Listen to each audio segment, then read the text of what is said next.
Turn that volume up. You know you want it. It's time for Women's Basketball TV with former NCAA champion, WNBA champion, business mogul, and national TV personality, Fran Harris. A'ja Wilson is a generational talent. We have no one like her in the WNBA. Bringing you entertaining, on-point analysis. Did LSU just win the national championship? Tea and inside scoop on the sport you love. NIL is going crazy. All I'm saying is if they're making $5 million as a student athlete, can't they pay for their own college? I mean, I'm just asking. It's just a question. Let's get it.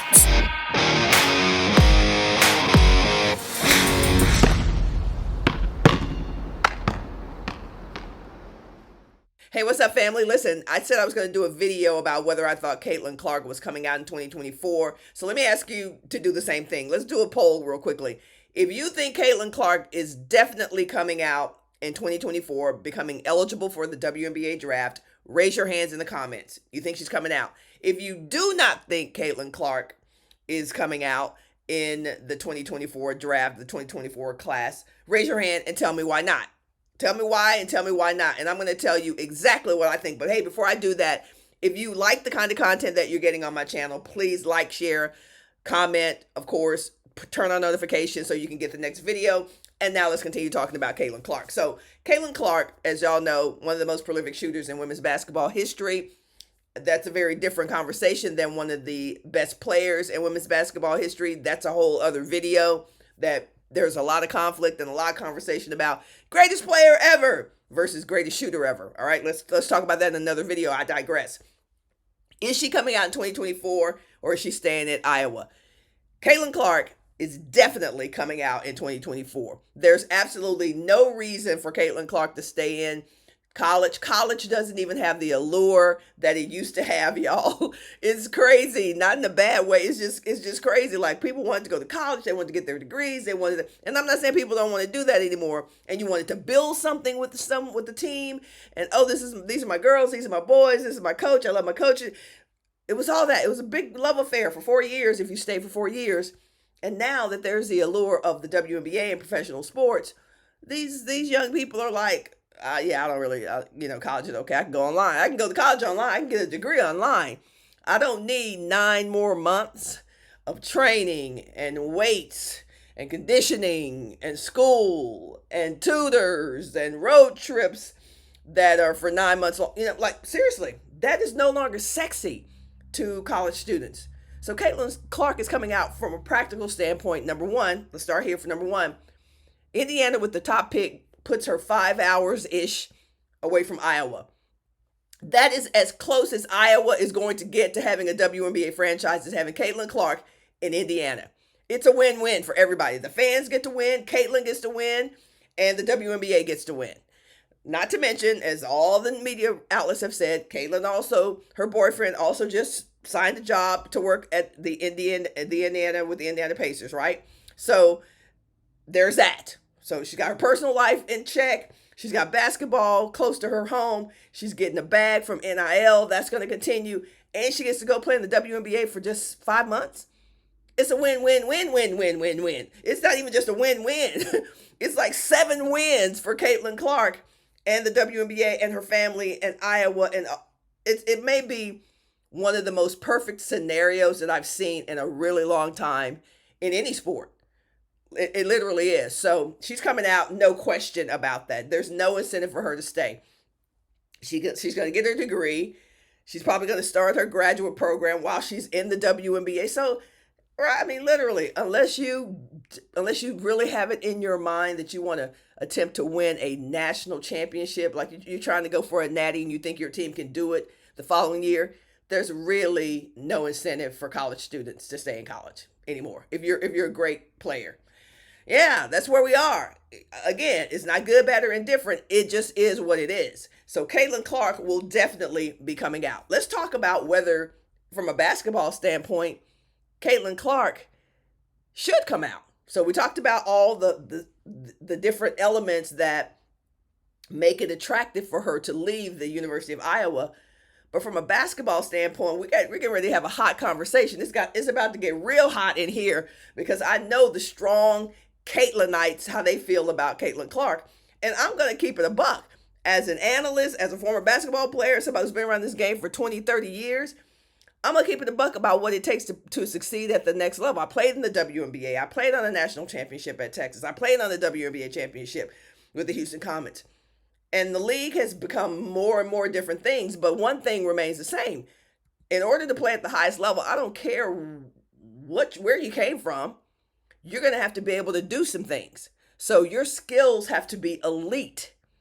Elite. We know Caitlin is an elite shooter. I believe Caitlin is a great above average passer, right? But can Caitlin Clark play the point guard in the WNBA?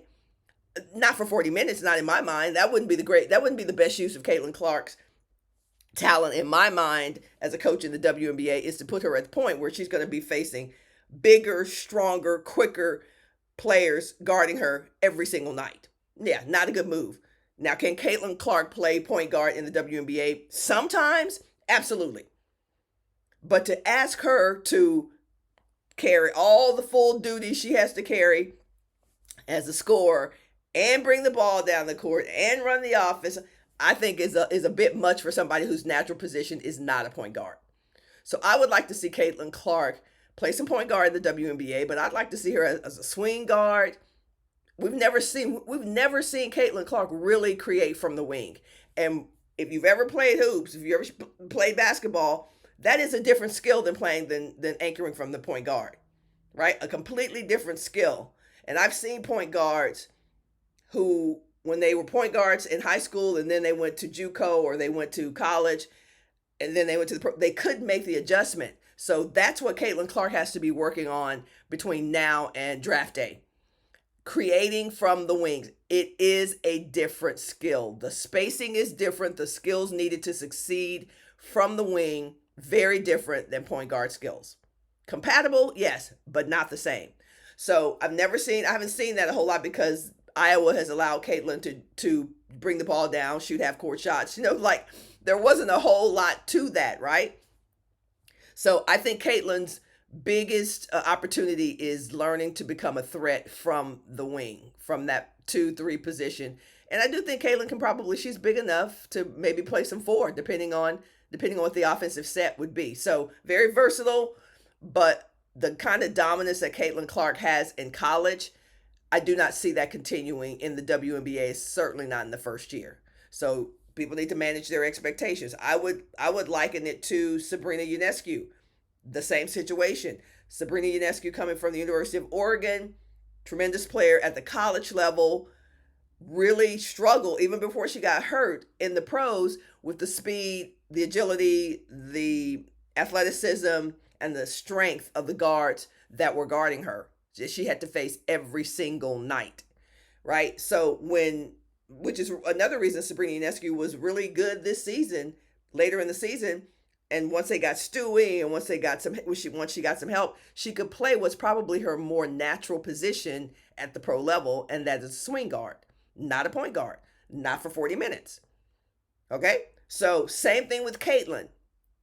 Caitlin has an array of skills, especially her passing skills, I think will really translate well to the WNBA.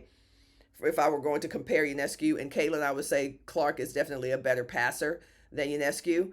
But Caitlin's going to have to work on getting by people. She's going to have to work on releasing the ball quicker off her dribble. Like a lot of different things. I can break down her game in a different video, but I wanted to talk about whether she's coming out and if she should be coming out in 2024. Next thing, as I said, closest thing Iowa is going to get to a WNBA franchise. Part of the reason college fandom doesn't necessarily translate to the W is because you're in a condensed geographical area like Iowa. You got your people. And then when they go away, like you're not that interested in everybody who's on their team in the WNBA. So the fandom goes down considerably when college players go to the pro level. And that's on the men's side as well. Goes down considerably. Think about it. You got the whole, I'll just speak from Texas because I know our numbers. You got 50,000, a community of 50,000 people pulling for you, whether they ever see you play or not. 50,000 people are cheering from you conceptually at the University of Texas if you wear a Texas uniform, right? So let's say 10,000 folks on our guys' side. 10,000 folks come and see those games every night. Dude gets drafted by the NBA. We're going to follow him a little bit. But if we're not Detroit Piston fans, we may or may not follow the dude that we loved at Texas. We may or may not follow them in the same way. And certainly because we can't be there physically, that's a different level of fandom, right? So the same thing with the Iowans. Yes, they're going to keep up with Caitlin, but because she's in Indiana, you better bet thousands of them are going to Indiana to see her play. Did I tell y'all how many people came to Dallas last spring for the Final Four? Thousands. You would have thought it was a home game for Iowa. That's how many people were in Dallas. So driving to Indiana ain't no thing to them to come and see Caitlin. So the WNBA would be crazy not to lure Caitlin to Indiana, and Caitlin would be crazy not to come out in 2024 when she can go 4 hours, 5 hours from home. It's a win-win-win-win. I told y'all that. So I love this story. I love that rarely is there the perfect storm for a player gets to play in a very desirable location where her fans get to follow her in a very, very cool way. The W gets the advantage of bringing a star player out of college, and Indiana gets the opportunity to continue to grow a franchise that was really good 10 years ago and is looking to get back there. Thanks for tuning in to Women's Basketball TV with Fran Harris, the most provocative and entertaining women's basketball show on earth. Be sure to click that like, share, and notification button so you don't miss a moment. We'll see you tomorrow.